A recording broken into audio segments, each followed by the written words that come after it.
Hey everybody, welcome back to my channel. This is Kat with Living Solo, Living Well. And today's topic, I wanted to talk about, first of all, I wanted to talk about the weather that we've had. So if you all are in anywhere, I guess, in the mid to eastern United States, you will have experienced snow, ice, frigid cold temps, and I hope everybody has been safe. I did not lose power, thankfully. I did purchase a gas wall-mounted heater for extra supplemental heat if my power did go out. So it didn't go out, but I did enjoy the heat from that wall heater. So I'm glad and thankful that I was able to get that before the storm hit. So the roads have been just icy. I think we had maybe 3 inches of snow. And then we had I measured 3.5 inches, almost 4 inches of ice. So when I finally got out to clear my car from, underneath all the ice and the snow, there was 3.5 inches, a 3.5 inch thick sheet of ice on the very top of my vehicle. So I thought I'm never going to get that off. And I used a window scraper, like a snow brush with a little scraper on it. And I kind of tapped away at the edges where I have these two black rungs that run along the top of the roof.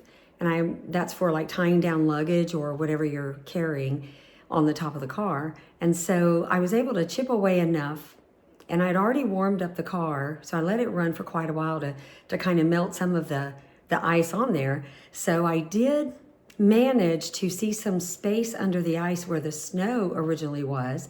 So I could put my fingers under that and I could push up on that ice, and eventually a big chunk cracked off. So I knew I was making progress, and I hoisted that piece off into the yard, and there were, however many more pieces broke from that very large sheet.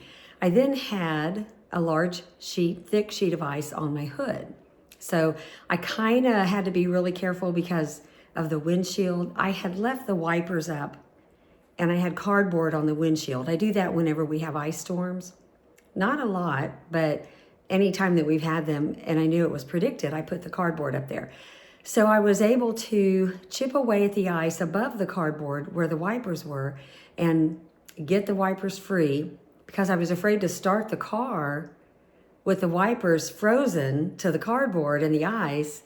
So I had to do that first. I removed the cardboard, I had the wipers down, and then I could start the car once I pulled the cardboard off. And the wipers did come on at one point, just real quick, and I turned them off all of a sudden. So I was kind of worried about that. But the blades were okay. I did not have any warped wiper blades, thankfully. So anyway, it was a big to-do. And the stepping outside the house, I have a snow shovel that I actually brought with me when I moved to Tennessee from Indiana many years ago, and I thought I'll never use it. I've used it a handful of times. So I did use that to kind of scrape out an area when it started icing really bad. I scraped out a section before it was all finished, but trying to get it before it got super hard. So I did clear just a little space where I stepped off my front porch and I didn't have to worry about slipping right as I took that next step down. So that was good. I had a fall close to 4 years ago, the end of April, and I am just paranoid about falling. And I slipped on a wet floor and went backwards and had a brain injury and fractured my spine. So I am very cautious. So I had bought a pair of boots that I can't remember. I think I got them at a help center in town or a thrift store, and they're ugly, but they're calf high. So they are the only boots. They zip up in the front. They are the only winter boots I have that won't slip very easily at all on the ice. I have some other winter boots, and they just, sure as I put them on and step out there, down I'll go. So I'm not going to wear those. Anyway, I did manage to get that area scraped away. I could walk to the car with those boots on. I'm still very careful, but I think I'm just a little bit nervous about falling again. And then my hill, and I'm going to I might try to add some photos in this video. I don't know how to do that, so I'm gonna have to figure out how.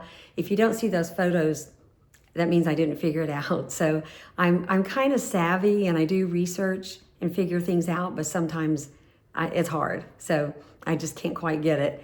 And technology wise. So anyway, my road, I have a slight hill going down to the main highway, and you don't know it's a hill until there's ice on it. So the first year I lived here, not the first year, but early on when we had our first ice storm, I'd only been here maybe 2 years, I guess. And I realized that year when it had iced, we had an ice storm, and that hill is a hill and it's pretty slick. So I don't like to go down that hill because it goes towards the main highway. So I'll go the back way out of my neighborhood because those roads are slick also and icy.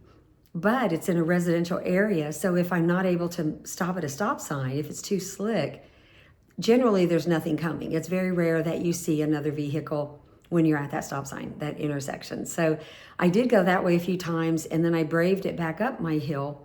So I've got great brakes.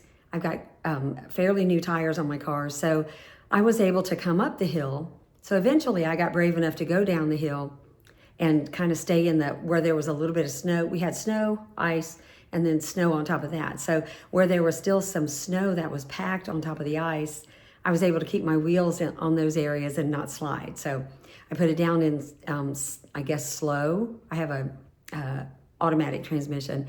So I put it down in slow when I'm traveling on ice just to make sure I've got better traction. So anyway, made it through the storm, and the roads in town are terrible. Some of them are clear and pretty decent, but since we had, the majority of what we had was ice, they had to scrape big chunks of ice off the pavement. So at the entrance of every building or business or home or side road, there are big piles of ice that it's really hard to get over those piles. But anyway, I made it, and safe and sound, had plenty of food, plenty of water, no power loss. That's the best part.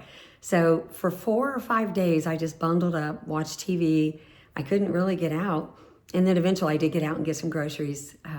So that was nice. Today I did get out and run a few errands, and it was nice getting out of the house because I was getting cabin fever really bad. So I'm sure my dog is getting cabin fever really bad. One of the things about her that when we had all that ice, the next day my backyard was like an ice rink. You could walk on it and there were no footprints. It was so hard. There were no footprints. Even with a dusting of snow on top, it was like a solid sheet of ice, like a rink, ice rink. And she did not want to go potty. And there's nowhere in my yard that doesn't have that on it. So I dug out with a shovel that I had in my shed. I just poked it down in the ice and scooped blocks away to make a nice little pile or a nice little opening to the grass and the ground so that she could hopefully do her job and go pee-pee on that. And a friend had mentioned getting a artificial turf strip to put out for when she'd go potty, so that that would help her, to have somewhere to go. And I couldn't get out to go anywhere to go get one of those. So I dug that section bigger. I removed enough ice, thick ice, to make that area bigger. And then I did a second area, and maybe the next day I went back and I made it a little bit bigger. It's exhausting. And then the next day I made it just a little bit bigger. And so finally, she was doing number 2 on the ice in the backyard. But she realized that she could go tinkle in the grass, that little grassy yard area. So we had success, and I was so excited that I kind of figured that out on my own. She just didn't know what to think, having nowhere to go potty. So, and she would run, she'd take off running in the yard, and she'd just slide because you can't get traction on that ice. And it was kind of humorous at times, but anyway, we made it through, and it's all good now. So after having said all that, I want to talk about morning routines as a solo person that bring a sense of calm. So when you live alone, I think it's important to develop routines. If you don't, for me anyway, it's kind of like you're walking around wondering what you need to do. So if I have a routine, which I do, that kind of helps me to have structure. And I'm semi-retired, but I still need structure because when you have so much time at home, especially during the winter storms that we've had, or storm that we had, there's a lot of boredom. And if you don't keep yourself busy, I was glued to my recliner a lot. And because there's only so much you can accomplish. So my morning routines I have, regardless of if I work or am home. It's better when I'm home, of course. Who likes to go to work? Nobody. Maybe some people. Anyway, I ended up, what I do, my routine, I'll tell you what I did and then what I end up doing. But my morning routine, especially when I'm not having to get up and go in for a nurse shift at 6:30 or 7 o'clock, I will wake up, and I hate mornings. I hate getting up early in the morning. I absolutely detest it. I feel like I should wake up when it's light out. But for whatever reason, my body doesn't do that. It's 4:30 or 5 o'clock that I wake up. I do try to lay in bed a little bit longer on occasion, but I have to let my dog out first, do her thing, and then shut her out of my room so that I can maybe try to sleep another hour. Sometimes that works. Most of the time it does not. So anyway, when I get up in the morning, I do my usual brush my teeth, put my warm, comfy clothes on after sleeping, all night. And then I go in the kitchen, I feed the pets. I have 2 cats and a dog. So I feed them first because you don't eat before they do. So if you all have pets, especially dogs, they are right there on you until you feed them.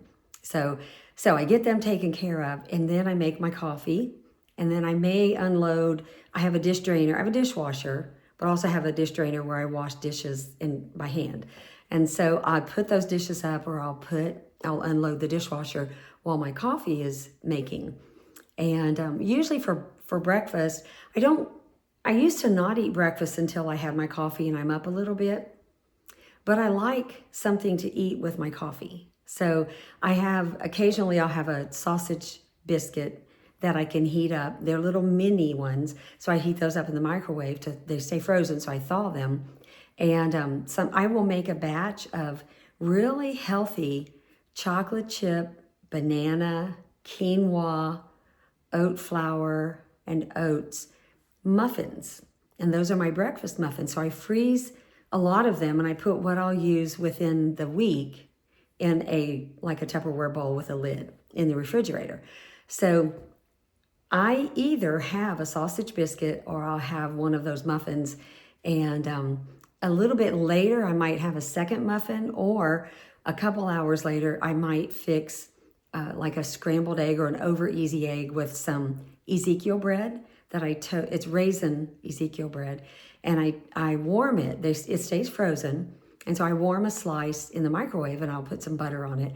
So sometimes I'll have that, and maybe a couple hours later after I've had a muffin and coffee. So most of the times I don't have that unless I'm going to work, so I can have something substantial on my stomach to last me at least till lunch.